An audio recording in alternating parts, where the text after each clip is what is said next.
माँ, मेरी पूरी जिंदगी क्या ऐसे ही कटेगी? इसीलिए मैं जल्दी शादी नहीं करना चाहती थी, पर आपकी भी मजबूरी मैं समझती थी कि पापा नहीं है, तो आप अकेली कब तक हमारी जिम्मेदारी कैसे उठाएंगी? नीलिमा अपनी माँ सुनीला जी से कहती है। सुनीला जी बोली, बेटा, ऊपर वाले पर भरोसा रखो, एक दिन वो सब ठीक कर देगा। जब तक मैं जिंदा हूं, कुछ ना कुछ तो तुम्हारे लिए जरूर सोचूंगी, और सोचना भी होगा, क्योंकि तुम्हारे बाद तुम्हारी बहन नूतन भी तो है। आज समझ में आ रहा है कि एक अकेली औरत का समाज के नियमों पर चलकर सब कुछ संभालना इतना भी आसान नहीं है। कहते कहते सुनीला जी की आंखें भर आई। नीलिमा बोली, माँ, आप दुखी मत हो, मैं पूरी मेहनत करूंगी। हाँ, एक गलती जरूर हुई कि मेरी दोनों बेटियां बहुत जल्दी हो गई। मुझे थोड़ी सावधानी बरतनी चाहिए थी। पहले मुझे अपने पैरों पर खड़ा होना चाहिए था, तब परिवार बढ़ाना चाहिए था। सुनीला जी बोली, बेटा, बच्चे भगवान के रूप होते हैं, तो अब ये सब सोचकर क्या फायदा? नीलिमा बोली, सोचना तो पड़ेगा माँ। ससुराल में मेरी सास मेरी थोड़ी मदद कर देती तो, पता है, दोनों बच्चियों को भी एक पल नहीं संभालती, और तो और जब भी मैं वहां जाती हूँ नौकरों को भी हटा देती है। अब घर और पढ़ाई मैं एक साथ कैसे करूं? सुनीला जी बोली, एक उपाय है, तुम दोनों बच्चियों को यहाँ छोड़कर अपनी पढ़ाई पूरी कर सकती हो। तभी वहां नूतन आई और बोली, दीदी, माँ सही कह रही है, और आप इन दोनों की चिंता मत कीजिए, मैं हूं ना, मैं संभाल लूंगी। नीलिमा ससुराल चली गई और वहीं से उसने अपनी आगे की पढ़ाई जारी रखी, परंतु उसकी सास प्रमिला जी को उसका आत्मनिर्भर बनना कतई स्वीकार नहीं था, क्योंकि उनका मानना था कि बहू अगर ज्यादा पढ़ लिख जाए या नौकरी करे तो वो ससुराल वालों की इज्जत नहीं करती। एक रोज नीलिमा नाश्ता बनाकर जल्दी जल्दी कॉलेज के लिए निकल ही रही थी कि प्रमिला जी बोली, अब तो दोनों बच्चे भी यहाँ नहीं हैं, फिर भी तुम्हें पढ़ाई की पड़ी है। एक पोता तो दे ना सकी और इनको कलेक्टर बनना है। आज मेरी कुछ सहेलियां आने वाली है, तो जाओ रसोई में तैयारी करो।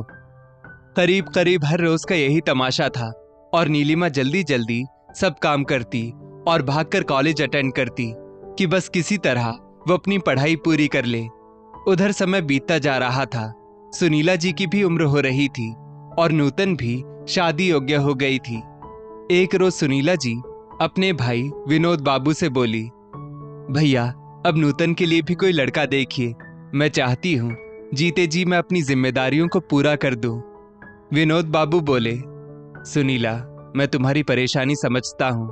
नीलिमा की शादी हमने इतने अच्छे परिवार में की थी, पर हमें क्या पता था कि उसके ससुराल वाले ऐसे निकलेंगे। सुनीला जी बोली, भैया, इसी वजह से मैं चाहती हूँ कि भले परिवार मध्यम वर्गीय ही हो, पर अच्छे इंसान हो। विनोद बाबू बोले, अब क्या कर सकते हैं, पिछले साल भी एक अच्छा रिश्ता मिला था, पर नूतन ने ही मना कर दिया था।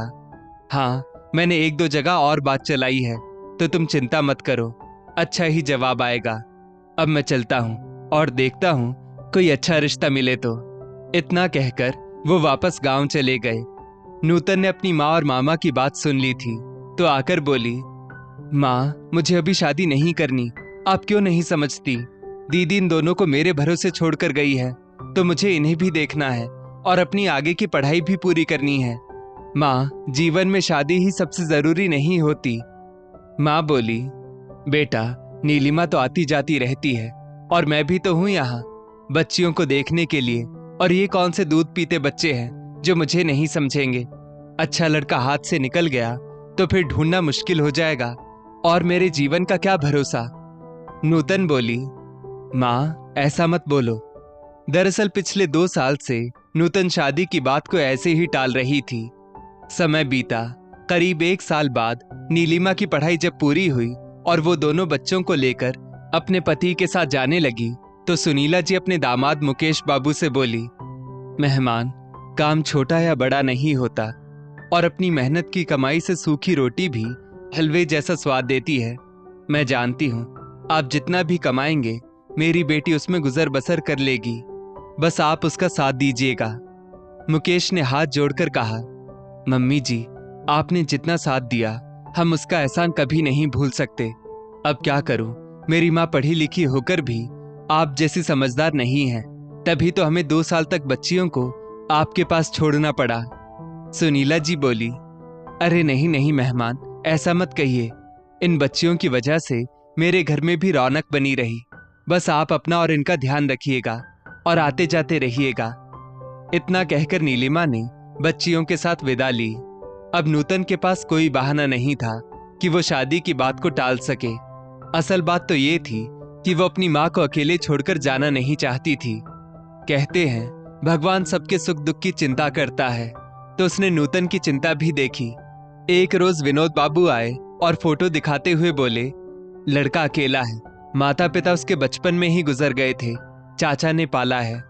सुनीला जी तैयार हो गई और उनके कहने पर नूतन शादी के लिए मान तो गई, पर उसने एक शर्त रखी कि शादी के पहले मैं लड़के से एक बार मिलना चाहती हूँ।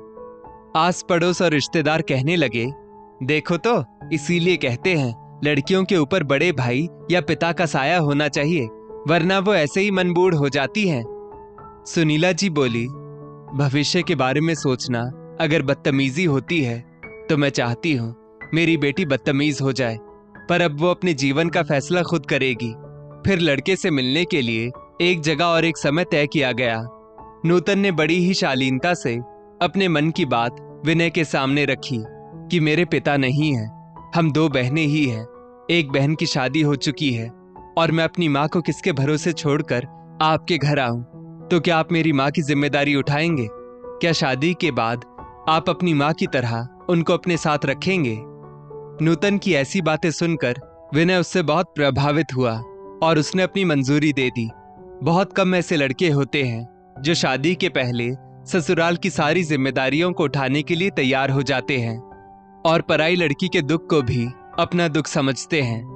बहरहाल सबकी मर्जी से रिश्ता तय हुआ और खुशी खुशी दोनों की शादी बड़ी धूमधाम से हुई। माँ की चिंता जब समाप्त हुई तो बेटी और दामाद ने अपनी एक जिद उनके सामने रखी कि आपको हमारे साथ ही रहना होगा। सुनीला जी ने मना किया तो नीलिमा और विनोद बाबू ने समझाया, तुम्हें बेटी दामाद का प्यार मिल जाएगा और दामाद को माँ का आशीर्वाद मिल जाएगा, तो इसमें गलत क्या है? सुनीला जी बोली, पर भैया लोग क्या कहेंगे कि बेटी के घर जाकर रह रही है? विनोद बाबू बोले, लोगों का काम है कहना, कहने दो। जब तुम्हारी बेटी के ससुराल में उसी पर जातियां हो रही थी तब क्या ये लोग आए थे उसकी मदद करने? आखिरकार सुनीला जी को बच्चों के प्यार के सामने झुकना पड़ा और एक बेटी ने अपनी माँ का बुढ़ापा इस तरह सुरक्षित किया। दोस्तों, जीवन में शादी जरूरी नहीं, परंतु माता पिता की चिंताओं को खत्म करने के लिए और उनकी खुशी के लिए अगर हमें लायक साथी मिल जाए तो समय पर शादी करना बुरा भी नहीं होता। इस स्टोरी को लेकर आपकी क्या राय है? नीचे कमेंट करके जरूर बताइएगा और ऐसी ही और भी बेहतरीन वीडियोस के लिए हमारा पेज जरूर फॉलो करें। धन्यवाद।